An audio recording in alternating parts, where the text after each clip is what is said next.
There was only so much a visitor to a ship the size of a Star Destroyer could learn in the limited time Keemund and his stormtroopers had been aboard. But even from the beginning, the attitude of the officers and crew had struck him as unique. The ship had its share of mid-level tyrants, certainly. Zoxton was an obvious example. But at the same time, none of the senior officers had the self-centeredness of men and women looking out solely for themselves, or the deadly inertia of people simply going through the motions. Everyone from Pharaoh on down seemed intent on working together to do their jobs and complete their assigned tasks to the best of their ability. The reason, of course, was obvious. Thrawn. The Grand Admiral was smart and subtle, but never used his brilliance to show up or humiliate anyone. He demanded results, but never perfection, and had amazing stores of patience for those who were truly working to their fullest ability. He cared about his people, to the point of standing up for them even against the disapproval of powerful men like Lord Vader. Which wasn't to say he tolerated those who were lazy, or who wasted his time, or who were simply uninterested in giving their very best for the Empire.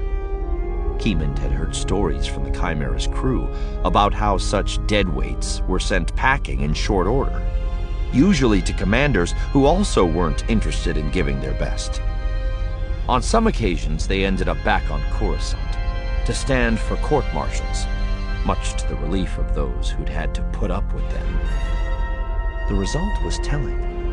A degree of loyalty Keemund had seldom seen, except within the ranks of his own First Legion.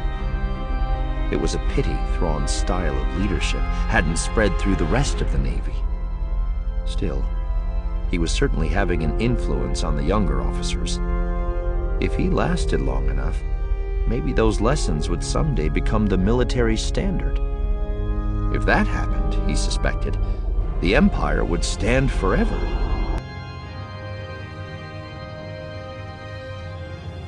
If this succeeds, I would of course freely acknowledge your support, Thrawn said. But if it fails, be advised that when I am brought before court-martial, Ensign Vanto will testify that I acted alone. Excuse me? Wiscovis said again. His eyes widen as he looks at Vanto. His facial heat increases, and the muscles in his cheeks tighten.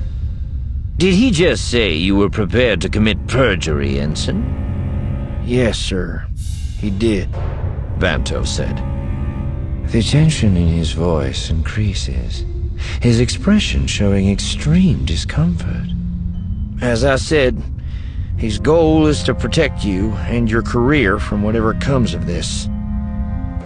Ensign Vanto is perhaps too modest about his and the others' contributions, Thrawn said.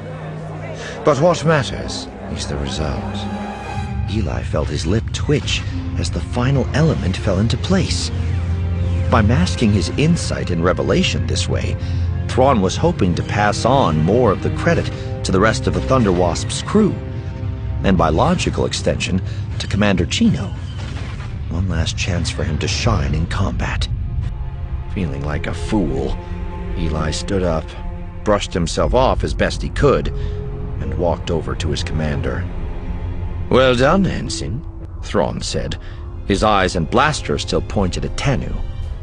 Tanu, for his part, had abandoned his attempts to escape and was leaning resignedly over his landspeeder's steering wheel. "Are you injured?" "No, sir," Eli said, feeling his face warming. "Well done? Not even close." "Sorry, sir." Thrawn spared him a quick look. "Why are you sorry? You executed your part perfectly." But I didn't get them all, Eli pointed out. And when they fired at me, I went the wrong direction. "I did not expect you to defeat them all," Thrawn assured him. "And your decision to draw their fire away from me was what enabled me to move unnoticed to a position where I could bring a final end to their resistance." "Oh," Eli said lamely. Vanto smiled wryly. "Yes, I counted them. I also made hollows of every piece visible on that recording, in case you wanted to see what you could pull out about the man. Thank you, Thrawn said. However, it won't tell us anything about the governor. The artwork has been collected over the centuries by the Jeffy people, and neither the pieces nor the placement have been altered by Governor Kessel. Which you know because you've already checked the older archives, Vanto said, a bit crestfallen. Well, it seemed like a good idea at the time. It was an excellent idea, Thrawn said. In other circumstances, it might well have been highly useful. Orders? Information, Thrawn corrected. What of Commander Kimund and his assault on the freighter? The First Legion has captured it, Pharaoh confirmed. The cargo hold was destroyed, though, and there's not much left in there to examine. Kimund has the vessel under power and is bringing it in. I assume you sent assistance. Pharaoh felt her lip twitch.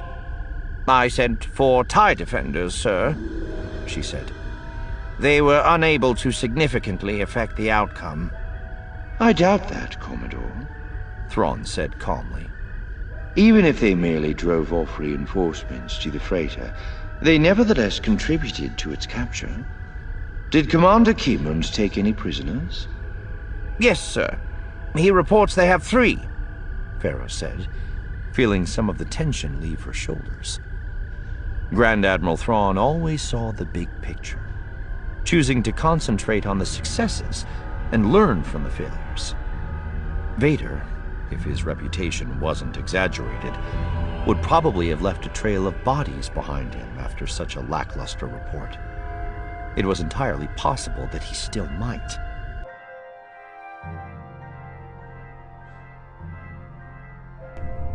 So you killed a man just to get his comlink? Barris said harshly. Clearly, he wasn't as impressed by the alien's resourcefulness as the captain. Why did you keep attacking my men? For the fun of it? I regret the loss of life, Thrawn said gravely. Which brings us to your sense of priorities. Ma'am? You had a decision to make, Lieutenant, Rossi said. The Dromedar and its cargo, or the pirate frigate and the Dromedar's crew. You chose the latter. She shook her head. Wrong choice. Thrawn's eyes flicked to Eli. We saved the crew, ma'am, he said, sounding as confused as Eli had ever seen him. And captured several pirates and their ship. None of which stacks up against even 1 tank of Tabana gas, let alone 20, Rossi said bluntly. I'm waiting for a ruling from Coruscant, but until they send one, I have no choice but to suspend you from duty. With a sudden flash of understanding. Only he's not a senior lieutenant anymore, is he? He's been promoted to captain. Culper's lip twitched. Not much, but enough to show that Eli had hit the mark. Fine, she said, her smooth voice going dark. Yes, he's being promoted. And yes, there are a few of us who aren't pleased by all the attention the alien is getting. His actions cost the Empire hundreds of thousands of credits worth of lost Tabana gas. He saved half of it. 40%, Culper said frostily. And that was Admiral Wiscovis's doing, not his. All your alien friend cared about was showing how clever he was. He also rescued the freighter crew, 3 of whom were aliens. Eli felt his skin prickle. What difference does that make? Do you really not understand? Culper demanded. The Empire's priority was to retrieve the Tabana. That was what was valuable. That was what a good Imperial officer should have focused on. Instead, he risked the lives of you and the other Bloodcrow crew to rescue some aliens. Tonight. In the meantime, I offer you my escort to deploy as you wish in defense of your villages. Be advised that their blasters will be set on stun. I will not kill anyone on either side. But some of the humans are criminals. When their guilt has been established, they will face imperial justice. Until then, there will be no killing. Destroy the island if you have to, but remove the rebels. Destroying the island would also kill the hostages, Thrawn said. There are better ways, but they require more reconnaissance and planning. The room is silent. The other's body stances hold disapproval and discomfort. What makes you think I won't kill you? Because you value life, Thrawn said. Because I am the only guarantee that the civilians crowded within your stronghold will not be slaughtered. Should others lead the attack, they will almost certainly kill everyone and destroy everything in their path. You do not want that. I didn't ask the civilians to come here, Night Swan said. There is fresh pain and anger and resentment. Some I couldn't help. The ones whose homes are under the shield. But the others, I asked them not to come. But we couldn't keep them out. I understand, Thrawn said. I also understand that you see that burden the way I would see it. A pledge to do all in my power to prevent unnecessary deaths. That is why I know you will allow me to return to the Chimera in peace. The sky was filled with speeding ships, and the green flashes of turbo-laser blasts. When out of the corner of his eye, Eli saw the display centered on the creek path's strong point light up with a brilliant burst of light. He spun to the display, his breath catching in his throat. For another fraction of a second, the smoke-swirled fire remained a near-perfect circle. And then, with a second flicker of light from the very center, the circle vanished, and the roiling mass of smoke and debris became a tangle-edged cloud as it blew farther outward. Someone in one of the crew pits swore. And abruptly, Eli understood. The explosives Gudry had rigged had detonated. But with the shield still in place, the massive blast had been contained and deflected inward and downward, demolishing not only the insurgent stronghold, but also the multitude of civilian homes clustered around the mine complex. What the hell had the insurgents just done? The Chimera's bridge had gone quiet. Thrawn was the first to break the silence. Commander Pharaoh, signal Colonel Yularen and the ground commanders, he said, his voice calm but with an edge to it. The troopers are to enter the insurgent complex immediately, but not for combat, for search and rescue. All people have regrets. Warriors are no exceptions.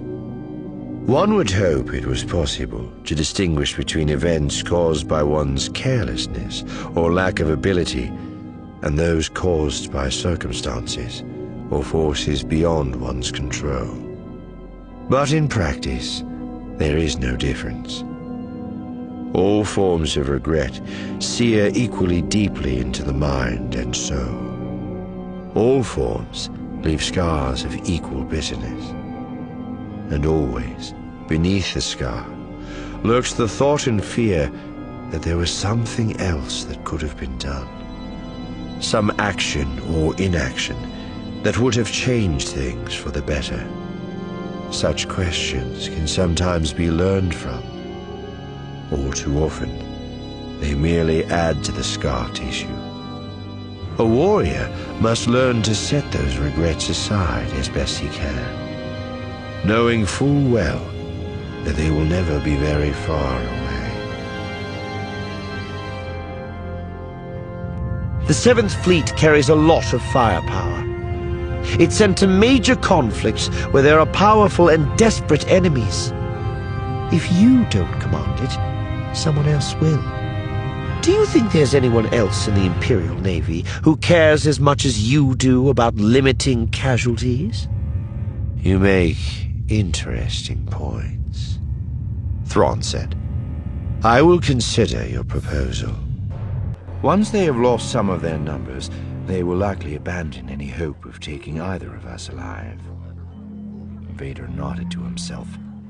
And when they reached that point, not even Thrawn would be able to complain about leaving the bodies of their opponents scattered on the cantina floor. Then their surprise will be short-lived. We will first try to disable without killing, Thrawn said, with an emphasis that suggested it was an order. Not that Vader was in the mood to accept any such instructions, especially not under these circumstances. Fortunately for Thrawn, he'd presented the goal with more subtlety than that. Ties, hold your course. Pharaoh took a deep breath. Thrawn was known for his efficiency, spending his troops with the care of a miser spending credits.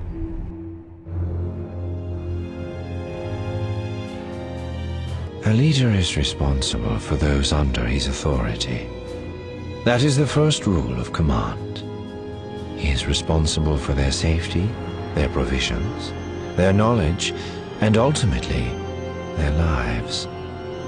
Those whom he commands are in turn responsible for their behavior and their dedication to duty.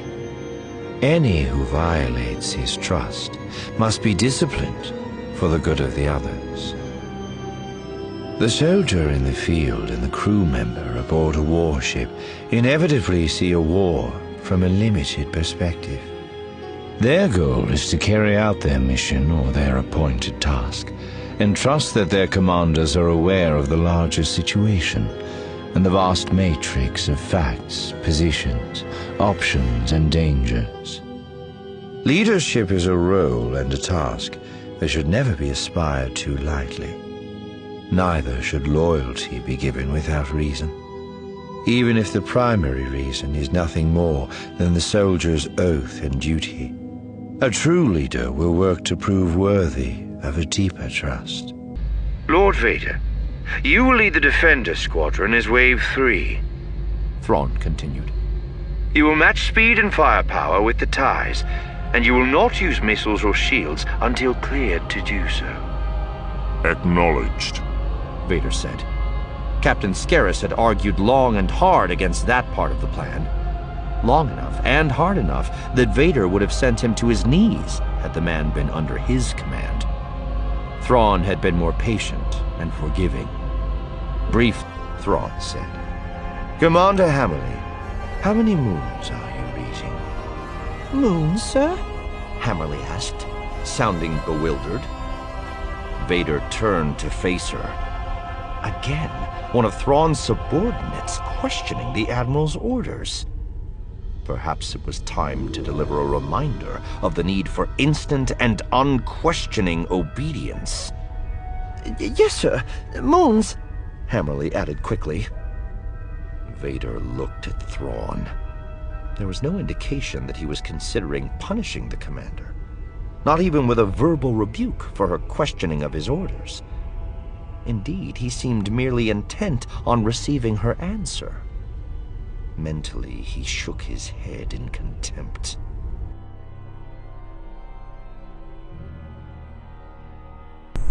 There are evil things in this galaxy, Night Swan.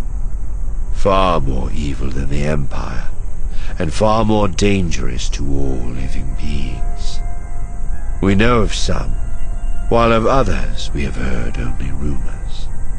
We needed to know whether the Empire that was rising from the ashes of the Clone War could be an ally against them, or whether it should instead be collapsed into an easy prey, Night Swan said. His voice holds dread. You understand now my scenario, Thrawn said. What I don't understand is why you still serve the Empire. Can't you see the evil you're helping to perpetuate? The lights of the mining complex behind Night Swan shone faintly against the low, scattered clouds. Thousands of people waited there, preparing for the inevitable Imperial attack. I'll give you a scenario, Thrawn said. You and I face a dangerous predator intent on slaughter. Running is impossible. Tools and weapons are limited. What are your options? The obvious one is for us to join forces, Night Swan said. His voice held hesitation and thoughtfulness. But you're clearly going for something else. Not necessarily, Thrawn said. Unity against the common foe is one choice, but there is another. Which is? You already know, Thrawn said. You strike me down so as to make me the easier prey. While the Predator devours me, you hope to find or build a weapon you can use to assure your own survival. Logical, Night Swan said. His tone holds quiet revulsion. His body stance indicates a desire to back away from such a thought. Cold-blooded, but logical. Your point? My point, Thrawn said, is that it was that choice that lay before me when I decided to visit the Empire. How long will you accept tyranny as a necessary part of Imperial rule? Night Swan asked. Until all resistance is silenced? Until all evils are vanquished? Perhaps your optimism is not as strong as you claim, Thrawn said. The tone of a government is set by its leader. But Emperor Palpatine will not live forever. When it comes time for his authority to be handed to another, my position as a senior officer will allow me to influence the choice of that leader. And do you expect that new leader to spread light into the darkness? There is hope that he will, Thrawn said. But if evil is victorious, that hope will be extinguished forever.